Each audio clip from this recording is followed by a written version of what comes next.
여러분 안녕하십니까? 모세오경 제2강을 시작하겠습니다. 성경은 내러티브로 되어 있어요. 이야기입니다. 이야기체로 되어 있어요.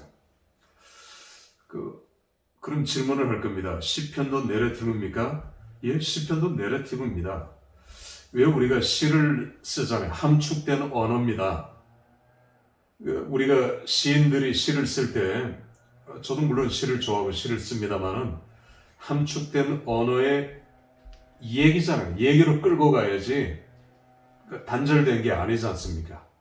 그러니까 시편도 내러티브예요. 아가서 물론 다 마찬가지고 전도서 다 내러티브예요. 무슨 얘기냐면 내러티브로 읽으셔야 돼요. 그리고 내러티브로 설교해야 합니다. 이건 제가 설교하기나 특강할 때 더 자세하게 말씀을 드리겠습니다. 어쨌든 우리는 창세기 1장 1절부터 내러티브, 이야기처럼 되어 있으니 이야기를 읽으셔야 돼요. 그러면 암기가 더 빨라요. 줄거리부터 암기를 하고 시작할 수 있는 것입니다. 자, 우리가 창세기 1장 1절을 했죠. 1장 2절에 보면은 성령이 나온다 했죠. 엘로힘 루아크입니다. 하나님의 신, The Spirit of God이죠. 성령이 나와요, 성령. 그러면 1장 1절에는 성부 하나님이 나오고 2절에는 성령 하나님이 나와요. 그러면 한 분이 빠졌죠. 삼일체 하나님. 성자 예수님은 언제 나옵니까? 창세기 1장에는 삼일체 하나님이 숨어 계셔요. 안 보여요. 우리가 영적인 눈으로 봐야 그게 보여요. 빛이에요. 빛입니다. 그런데 처음에 빛이 있으라 할 때는 그냥 빛으로 나와요. 그런데 그 다음 절에 보면은 4절 그 빛이 정관사가 붙었어요. 그 빛 오르 앞에 하가 붙었어요. 하 오르예요. 그래서 그 빛 하나밖에 없는 빛을 가리켜요.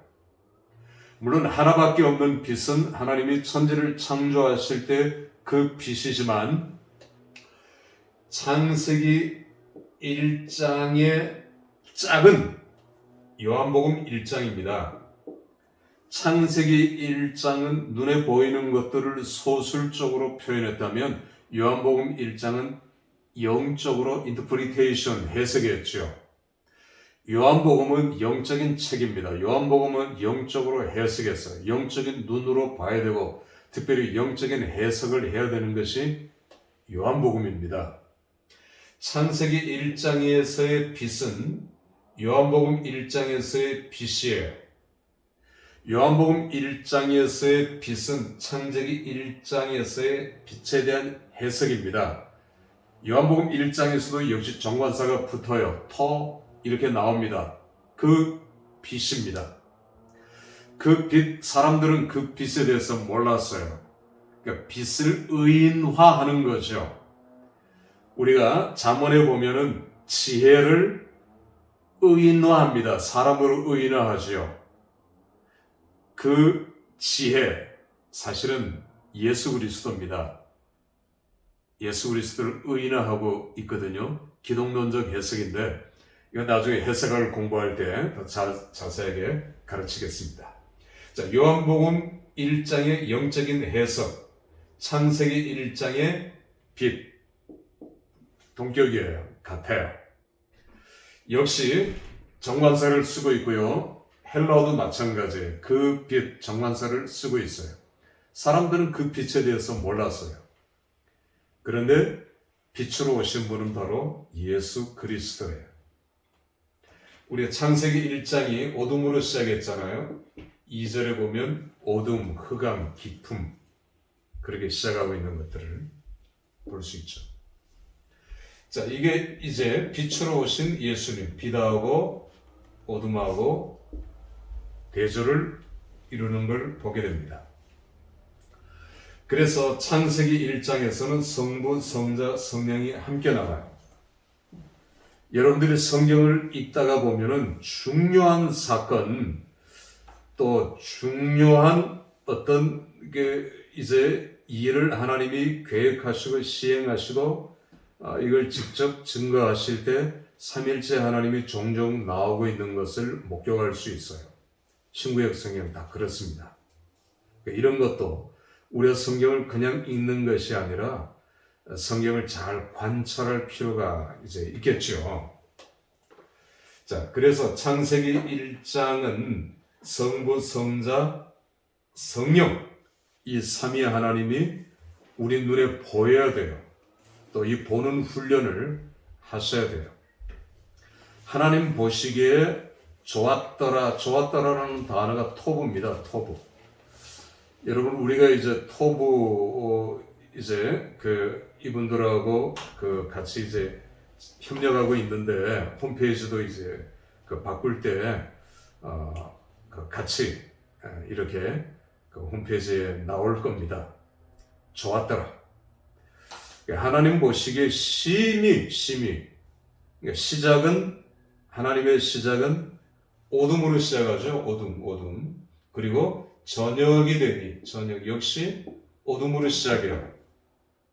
그러나 나중은 아침이 되니 아침으로 끝나죠. 어둠에서 빛으로 끝나요. 그러니까 세상은 어둠입니다. 겉으로 보여질 땐 캄캄하죠. 영적으로도 캄캄하죠. 캄캄할 때 빛이 우리 속에 들어오잖아요. 빛으로 오신 예수님. 그러니까 창세기 1장은 철저하게 그걸 보여주고 있습니다.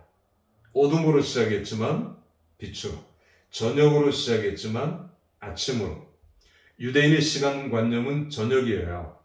저녁이 하루의 시작입니다. 그리고 아침이 하루의 끝이에요. 이런 것들이 우리하고 다른 시간관이죠. 역사관도 마찬가지입니다. 성경의 역사관은 성분 A에서 성분 B까지예요. 그러니까 역사의 출발이 있어요. 출발. 알파가 있는 겁니다. 헬라의 알파벳 첫 머리 글자 알파, 오메가가 있는 거죠. 시작과 끝이 있어요. 그런데 이 성분이 위로 올라가요. 그러니까 A에서 시작해서 B로 점점 올라가요. 점점 긍정이고 점점 좋았더라. 점점 그래서 심히 좋았더라. 욥기 1장 5절을 보면은 시작은 미약이에요. 나중은 심이라는 단어로 끝나고 있어요. 그러니까 시작은 아무리 어렵더라도 이건 과정입니다. 시작이에요. 결말은 하나님 보시기에 좋았더라. 우리는 이걸 믿어야 돼요. 그리고 우리는 이걸 믿고 하나님의 창조 사역, 창조 역사를 시작해야 돼요. 겉으로 볼 때는 얼음이에요. 그러나 그 얼음 밑을 흐르는 강물이 결국 바다로 도저히 흘러가는 것을 우리가 믿는다면 겉으로 보이는 얼음, 차가운 것, 눈에 보이는 캄캄함, 눈에 보이는 실망될 것, 절망될 것들이 우리 주위에 잔뜩 있지만 우리는 그런 것들에 연연하거나 기가 죽어서는 안 돼요. 여러분들이 신학 공부를 하고 나중에 목회를 하든지 선교를 하든지 뭘 하든지 마찬가지입니다. 과정이 아무리 힘들고 과정이 아무리 어렵더라도 신학 공부도 아무리 힘들고 어려워도 이건 과정이에요. 결말이 아닙니다. 과정이니까 얼마든지 참고 견디고 이겨나갈 수 있는 거예요. 왜? 하나님께서는 나중을 창대케 하시니까. 하나님께서는 나중에 더 보기에 심히 좋았더라. 심히 창대케 하시는 하나님의 권능 능력을 믿는다면 현실이 아무리 힘들고 어려워도 이걸 우리는 극복해 낼 수 있는 거예요. 자, 우리는 창세기를 이런 식으로 같이 공부해 나갈 수 있습니다. 이제 우리는 5절에 가면은 욤이라는 단어가 나와요. 욤. 제가 히브리어를 그려볼게요.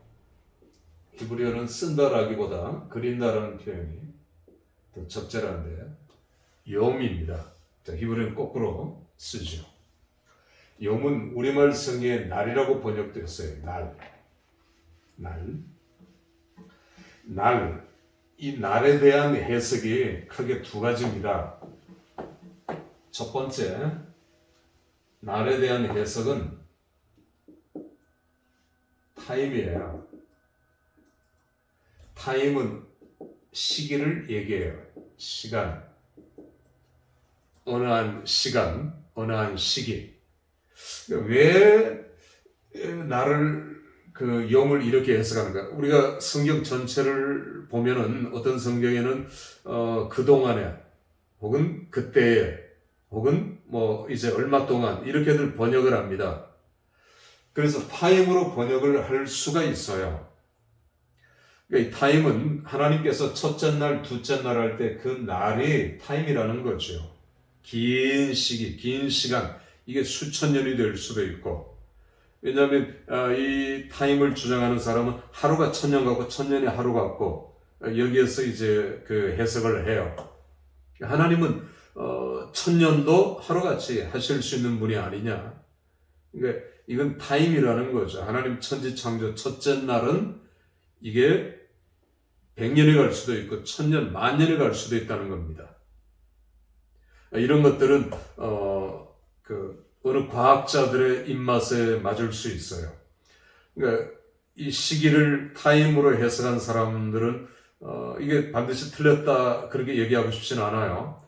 뭐 어거스틴 같은 사람 혹은 이제 그 교부학자들이 오리겐도 마찬가지고요. 타임을 주장했어요. 타임으로 해석을 했습니다. 두 번째 날에 대한 해석은 데이예요. 데이. 데이는 말 그대로 24시간입니다. 24시간. 그러니까 첫째 날은 24시간이라는 거죠. 24시간. 그러니까 이 24시간. 그러니까 종교 개혁자들은 데이로 해석을 했어요. 칼빈이나 루터, 현대 신학자 중에는 폴 코프 같은. 자유주의 신학자들은 좀 타임으로 많이들 해석을 합니다. 여러분 어떤 걸 믿건 뭐 제가 이게 틀렸다 이게 맞다 이렇게 얘기하기는 그렇고요. 그러나 저는 데이로 믿어요. 또 우리 신학교는 데이로 가르쳐요. 그 이유는 두 가지입니다. 하나는 문자 그대로 성경의 해석 중에 가장 기본적인 해석은 문자적 해석입니다. 문자적 해석대로 하면 안 되지만 많은 뉘앙스가 있습니다. 첫 번째 해석은 문자적 해석을 믿어야 돼요. 그리고 그 해석을 따라야 돼요. 하나님께서 첫째 날, 둘째 날, 셋째 날 이거는 24시간 그날 창조하신 것이다.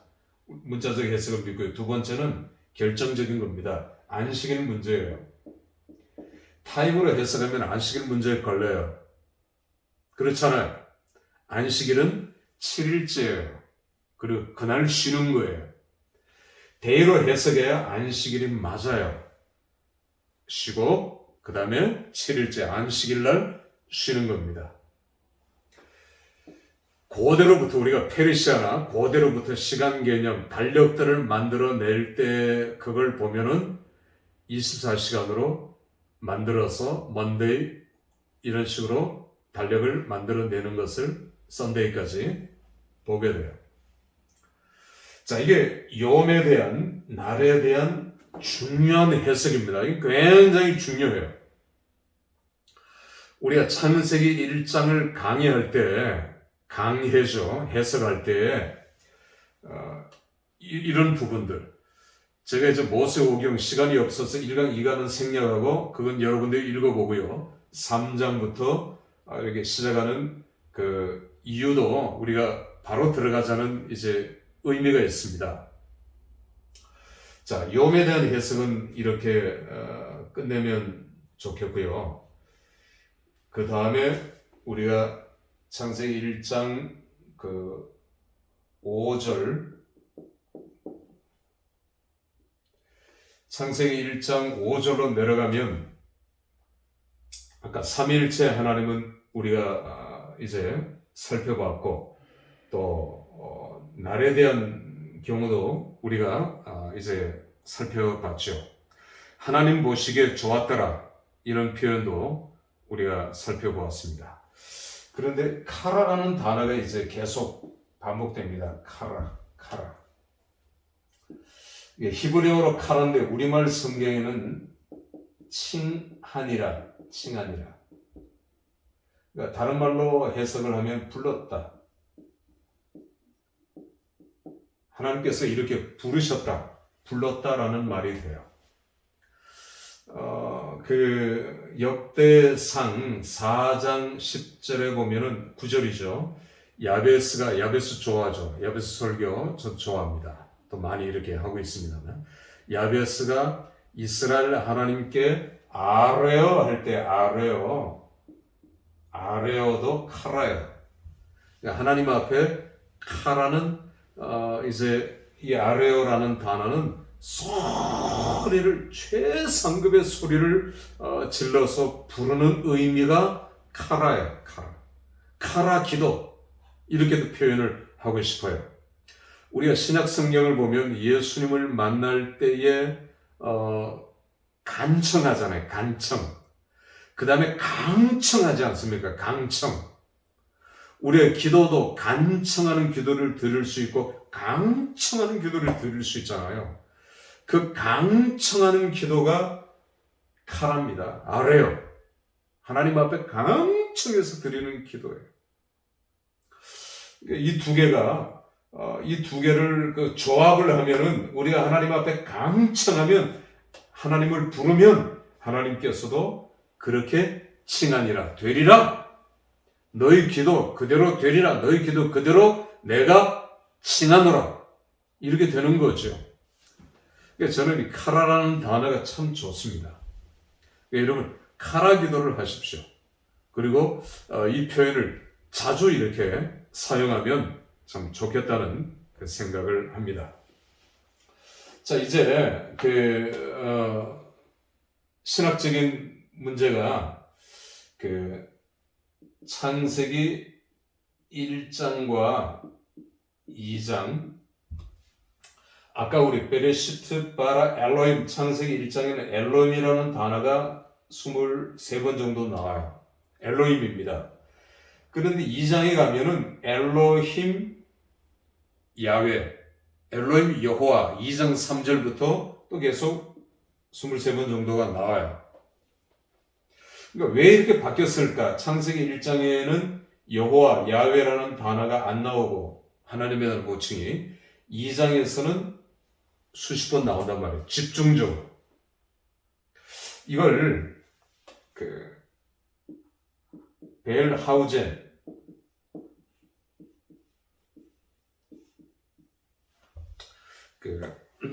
벨하우젠이라는 사람이 이제 문서설을 주장합니다. 문서설 혹은 문서가설. 왜 가설이라고 하느냐 하면, 우리가 학설을 세울 때 가정을 해요. 가설 위에다가 학문을 세워나갑니다. 진화론도 그렇습니다. 근데 우리가 수학을 공부할 때 공리라는 게 있잖아요. 공리. 그건 분명한 거죠. 확실한 것입니다. 공리 위에 학문의 기초를 세워나가야 되는데, 문서 가설은 가설 위에 위태로운 거죠. 위험한 겁니다. 위험한 거예요. 근데 이 문서 가설을, 성경은 4개의 문서가 있다는 가설이에요. 그러니까 벨하우젠 학파 혹은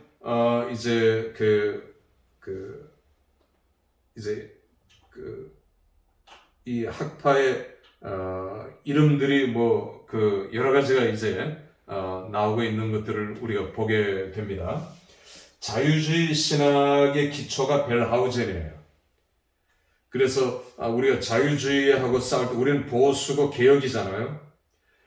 싸울 때 우리가 이 문서설을 알아야 돼요. 모르면 혹하게 넘어갈 수도 있습니다. 자, 4개 문서, 성경은 4개의 문서가 조합된 거라고 가르쳐요. 이 문서 가설이에요. 첫 번째 문서는 이 문서고요. 두 번째 문서는 J 문서고, 세 번째 문서 D 문서, 네 번째 문서 P 문서.